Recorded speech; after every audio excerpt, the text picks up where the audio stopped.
This video is a part of a live project in the Tallinn University and is the first one in the series that will introduce international relations theories through events that happened in sports.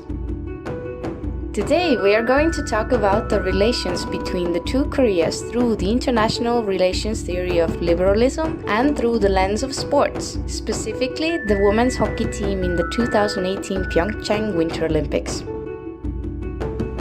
But first, let's start with some history. When World War II ended with the Japanese surrender in 1945, the Korean people were divided into two military occupation zones. The decision was masterminded by the US policymakers as the best means of preventing the Russians from occupying the entire peninsula of Korea. In 1948, a nationwide election was held to establish the Korean Supreme People's Assembly, and this assembly ratified the constitution and elected Kim Il-sung as its premier, who then proclaimed the inauguration of the Democratic People's Republic of Korea. The two regimes that emerged in Korea represented two conflicting ideological orientations. Both were committed to national reunification, but only within their own separate ideological specifications. The North Korean leaders, who had a decisive edge over the South in military strength, launched the Korean War with a surprise attack in 1950. The UN stepped in to stop North Korea, creating a stalemate. Although South Korean leaders were virulently opposed to ending the war because they felt that too many casualties had been inflicted to end the war, the US appeased South Korean leaders by signing a mutual defense treaty. After the war, the two rival regimes each came to amass armed forces of more than 500,000 men, each well equipped with costly weapons to fight the other should fighting recur, which resulted in transforming two Koreas into heavily armed military camps, spawning military-dominated authoritarian political cultures. Today, the Republic of Korea is a member of Global Village, maintaining diplomatic relations with a lot of countries. As the South made headway in achieving stability as a liberal democracy, North Korea was transformed into a socialist state through a series of reforms undertaken with Soviet military backing. Its lopsided emphasis on heavy industry, the reduction of foreign economic assistance, the collapse of the Soviet Union, and the prolonged dictatorship of Kim Il-sung resulted in stagnation. North Korea today remains one of the world's most impenetrable regimes, and since the mid-90s its population has experienced one of the worst famines of the 20th century.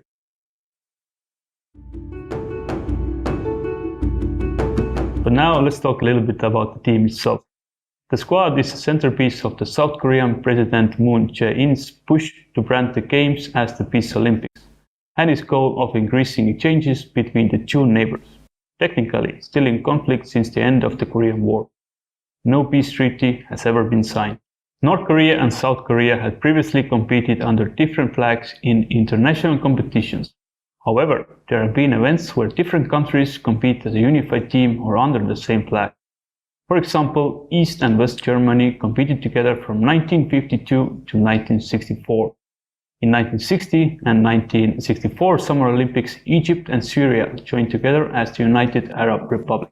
Even North and South Korea walked together at the opening ceremony of Sydney 2000, Athens 2004 Summer Olympics, and during 2006 Winter Olympics, but they had never competed together, until making history at the Pyeongchang Winter Olympics in 2018. So, one of the highlights from the 2018 Pyeongchang Winter Olympics was the unified Korean women's ice hockey team. Due to the complicated relations between the two Koreas, the integration of women's hockey players from North and South Korea was received favorably by many people. The idea for combining the North and South Korean teams was already discussed as early as 2001, when South Korea lost its bid to host the 2010 Winter Olympics. The idea got more serious at the 2014 Sochi Winter Olympics, when the two Koreas and the International Ice Hockey Federation Women's Committee started discussions. The news of the unification of the two teams came suddenly just 3 weeks before the start of the Olympic Games. The coach of the unified team, Sarah Murray, admitted that she didn't have much faith in the unification of the two teams until the decision. On February 10, 2018, the unified Korean team made their Olympic debut at the Gwangdong Hockey Center in Gangneung, and in the midst of both skepticism and progression, it was something spectacular. More than 3,600 eager spectators, among them 200 perfectly synchronized North Korean cheerleaders, attended the game against Switzerland. which is a big number for not such a popular sport in Asia. The first game ended in an 8-0 Switzerland victory, with Alina Muller tying the Olympic record with 4 goals and 6 points. However, her achievement was left in the background, and the main focus was on the presence of political and sports figures like Kim Yo-jong and the sister of North Korean leader Kim Jong-un, Moon Jae-in, the president of South Korea, and Thomas Bach, the president of the International Olympic Committee. Unsurprisingly, the unified team lacking stars finished last in the 8-team Olympic competition. It lost 5 games and was outscored 28-2. Despite the results and diplomatic fallout, there were some bittersweet feelings about saying goodbye to the teammates. When it was time for the North Korean players to leave, the South Korean team gathered at their bus. Many South Korean players admitted they were surprised how sad it was to say goodbye to the North Korean teammates, the ones they had resented before. Now, I will introduce 2 concepts that will be used to analyze the unification of the 2 Koreas into one women's ice hockey team. First of them will be the more general idea of sports diplomacy, which describes the situation itself. Secondly, I will introduce the main topic of the video, the study of international relations. But let's start by explaining what exactly is sports diplomacy. Stuart Murray, a known author on this topic, has defined sports diplomacy as following: conscious, strategic, and ongoing use of sport. Sportspeople and sporting events by state and non-state actors to advance policy, trade, development, education, image, reputation, brand, and people-to-people links.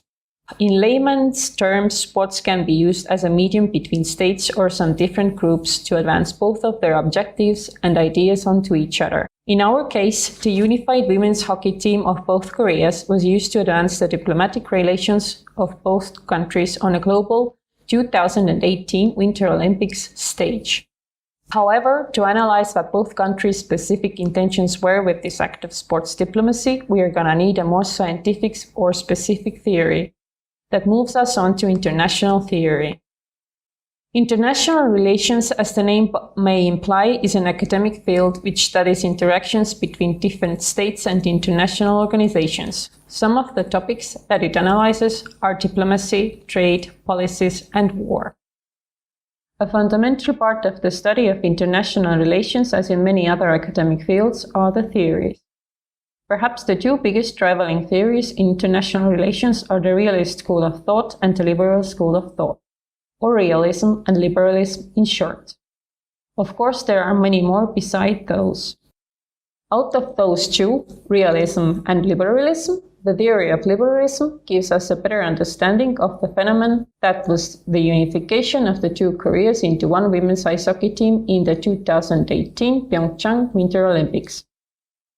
Liberalism disagrees with the realist idea that the world consists of power-seeking sovereign nations that are competing with each other in an anarchic world system.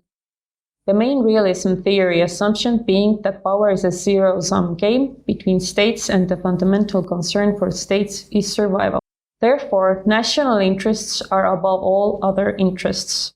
Liberalism disagrees with this idea of state-centrism. However, liberalism doesn't disagree with the importance of nation-states themselves, but instead it highlights the importance of other actors as well, such as civil society, business or non-governmental organizations, and, of course, the individuals.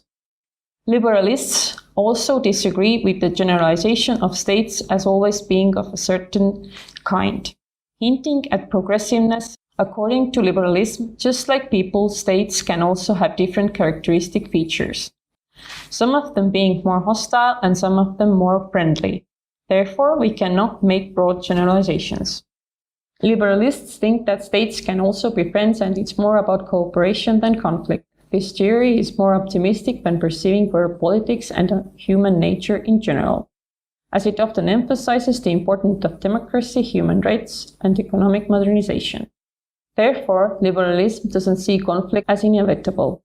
There's always space for cooperation, progress, and peace, and goals can be achieved through soft power as well.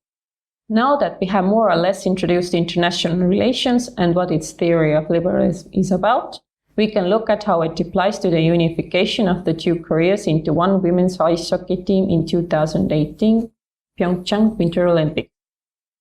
Although the relationship between North Korea and South Korea has been tense and opposing for decades, the 2018 Winter Olympics showed that peace isn't inevitable. There's always an opportunity for progress and peace for more cooperative relations.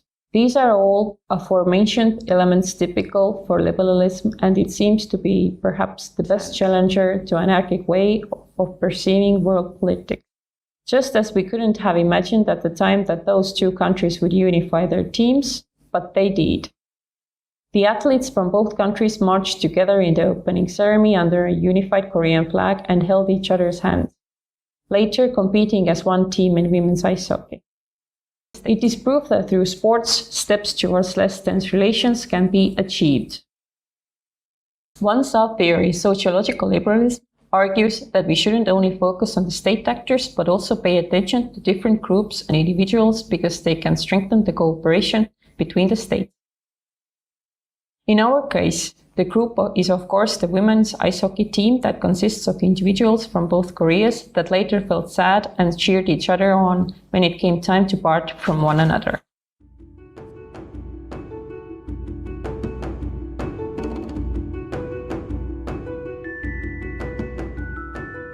But what was the outcome of this event?